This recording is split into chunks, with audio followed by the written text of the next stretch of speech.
agar Alloh biz bilan birga bo'lsa, bizga hech kimning kuchi yetmaydi. Agar Alloh bizni yaxshi ko'rsa, qolgan hammani yomon ko'rgani hech narsa emas. Allohni topgan banda hech narsani yo'qotmabdi, ammo Allohni topmagan banda hech narsaga ega bo'lmaydi. Agar banda Alloh tomonga qarab bir qadam bossa, Alloh u tarafga qarab bir necha qadam bosadi. Banda Alloh taologa qaytay, bo'ldi endi tavba qilay degan fikrni kallasiga olib kelishligi bilan hali hech narsa qilmadi, qaranglar. Bo'ldi endi bugundan ichmayman. Bo'ldi bugundan boshlab namozni boshlayman. Shu fikr kallasiga kelishligi bilan Alloh taolo shu bandani qalbiga saodatni berib qo'yadi. Shu etapdan o'tganmiz ko'pchiligimiz. Bo'ldi. Ertadan namoz boshlayman deganingizda bilasizmi qanaqa maza qilgansiz? Eslangda, bo'ldi. Sigaret tashladim bugundan boshlab dedingiz. O'sha momentni eslangda. Bo'ldi.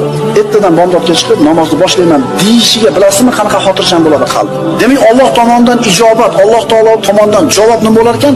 Juda ham tez